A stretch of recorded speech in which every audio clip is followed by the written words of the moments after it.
You ever have a week where the universe decides you're the main character? That was me, and the villain of my story was a squirrel. Not a normal squirrel. This one looked like trouble with a tail.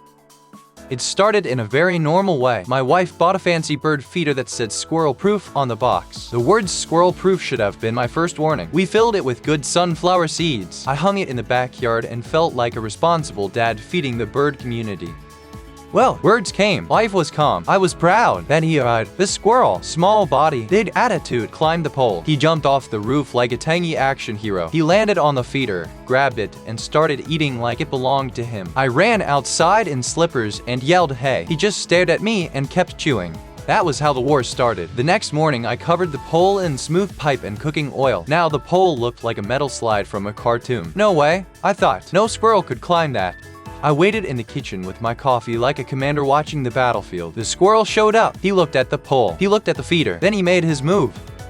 He jumped from the fence, bounced off the pole, and hit the feeder in the air. He wrapped his little paws around it like a professional stuntman. Once again, he ate the seeds. Once again, he stared at me through the window. I was not just angry. I was impressed. I did what every confused dad does. I opened the internet. I searched how to stop squirrels from stealing bird food. The internet gave me ideas. Too many ideas.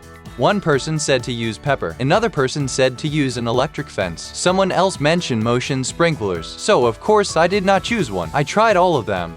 Now my backyard looked like a cheap high-security zone. I had pepper dust around the pole. I had a low-powered electric fence in a circle. I had motion sprinklers ready to fire. I was sure I would win. Day 1. The squirrel watched from the tree and did nothing. Day 2. He came closer. Day 3. He brought 2 more squirrels with him. They moved like a little crime gang. I stood by the window whispering, "No way." They got close. The motion sprinklers turned on and sprayed water everywhere. The squirrels jumped and ran in all directions. I cheered like my team scored a goal. At last, I thought, victory. Well, the next morning, I walked outside to admire my safe bird feeder. It was gone. Just the empty hook was swinging in the wind. The seeds were gone. The feeder was gone. I searched the yard like a detective. I finally found the feeder 2 houses away, high up in a tree. It was chewed, scratched, and almost empty. And there he was again, the same squirrel, sitting next to it like a guard. At this point, it was personal. I walked back home in silence. I built version 2 of the feeder defense system. This time I used stronger wire, a spinning hook, and a big metal cone on the pole. It looked ridiculous, but I was proud.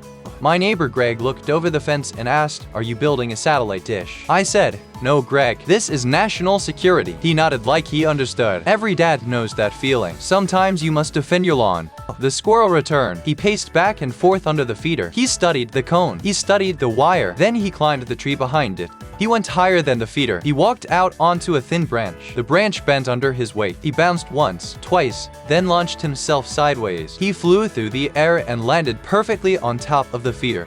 I stood there with my mouth open. He hung upside down and ate seed like this was easy mode. I could almost hear training music in the background. The squirrel had evolved. My defense system was now just a new obstacle in his game. I decided to try peace. I put a small pile of seeds on the ground away from the feeder. I thought maybe he would take that and leave the feeder alone. He did not agree. He took the ground seeds and still went for the feeder. I needed to understand his tricks, so I set up a small motion camera pointed at the feeder. The next morning, I checked the video. There he was, in perfect view, standing on the fence, looking straight into the camera. Then he lifted the metal lid of the feeder with his paws. He held it up like a trophy. He stared right into the lens. Then he dropped the lid, grabbed seeds, and left. I had to admit it. That was legendary disrespect. I realized I could not beat him with simple tricks, so I tried something more creative. I built a spinning feeder using an old drill motor. The idea was simple. When a heavy squirrel landed on it, the feeder would spin slowly. I installed it, tested it, and waited. He arrived, of course. He jumped onto the feeder. The motor turned on. The feeder started to spin. At first, he tried to hold on. His tail flew around like a fluffy helicopter. His eyes went wide. After a few spins, he lost his grip and flew into the bushes. I laughed so hard I had to hold onto the door.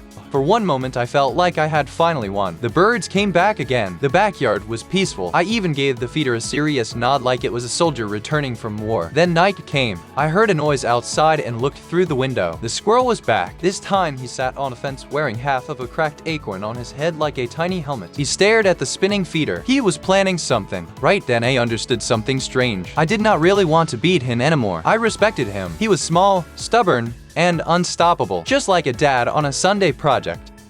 So the next morning, I walked outside with a new idea. I put a small pile of seeds on the ground just for him. I looked up at the tree and said, "All right, buddy. Truce." He came down, grabbed a seed, and watched me quietly. Maybe he understood. Maybe he just liked free food. Now, every day, he still visits. Sometimes he goes for the fear. Sometimes he just eats from his private pile on the ground. I drink my coffee and pretend I am not watching him, but I always am. My wife thinks I have lost my mind. Greg keeps asking if he can join what he calls the Squirrel Alliance. The neighbors think I am doing animal science in my backyard, but I do not care. That little gray troublemaker taught me something important. He reminded me that persistence is powerful. He also reminded me that not every battle means a real winner. Sometimes you just end up with a funny story and a new weird friend. He fights for peanuts. I fight for peace and birdseed. In the end, I think he is still winning.